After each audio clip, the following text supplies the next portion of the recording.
We live in a digital landscape where attention is treated as a form of currency. In this environment, oversharing has become the baseline expectation, a constant stream of data points used to prove we are participating in the world.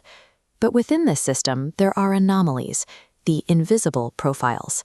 These users never post selfies, they don't broadcast their celebrations, and they leave their milestones unannounced. Modern social bias often labels this behavior as a red flag. We tend to assume that if someone isn't posting, they must be hiding a lack of confidence, or perhaps they simply don't have a life worth sharing. However, psychological research into self-concept suggests a different story. For many, digital silence is not a sign of insecurity, but a byproduct of high emotional intelligence and a grounded sense of self. Choosing not to post can function as a deliberate defense mechanism. It's a way of opting out of a system designed to measure human value through public engagement. Psychologists describe this behavior as having a high privacy orientation. Instead of seeking external views, these individuals prioritize control over their personal mental space. This is self-concept clarity. Some identities are fragmented, relying on external signals to feel complete, but offline individuals possess a solid core. Because their values are defined, they repel the pressure for outside approval, never chasing trends or comparisons.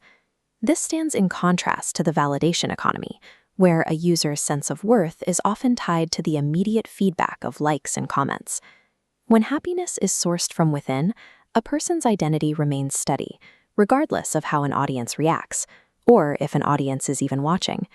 This internal focus changes how they communicate. They are highly introspective, preferring deep, authentic conversations over 1,000 superficial digital interactions. This behavior is driven by a cognitive trait called the internal locus of evaluation. On this scale, you can see the difference between weighing your worth against the crowd versus weighing it against your own personal standards. Those with an internal locus judge their successes by their own metrics. They don't look to the digital crowd to tell them if their vacation was fun or if their outfit looks good. This creates a type of secure self-esteem, a confidence that functions without the need for public visibility. They don't feel the need to post photos to prove their worth, because that worth is already a settled matter in their own minds. Many quiet users are also acutely aware of the digital illusion. They recognize that social media feeds are often distorted highlight reels, rather than an accurate reflection of reality. This is social comparison theory. The top line is someone constantly measuring their life against others, a cycle of highs and lows driving anxiety and approval seeking. The steady bottom line shows the mental health benefit of staying out of the race. Maintaining a low-key profile is a proactive way to avoid this trap.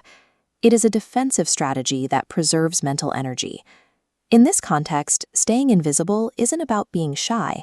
It's an active choice to prioritize personal peace over public performance. True confidence in the digital age looks different. It's the ability to feel seen by yourself, without requiring the internet to validate that feeling. The person who shares the least in your feed might just be the one who is most content with their reality. They don't need to be seen to feel secure. Think about your own digital footprint. Are your posts a search for validation, or are you comfortable being a ghost in the machine? If you found this breakdown helpful, like the video and share it with someone who values their privacy. And subscribe to The Explainer for more deep dives into human behavior. Understanding why we do what we do requires looking past the screen. On this channel, we don't just watch the world, we decode the minds within it.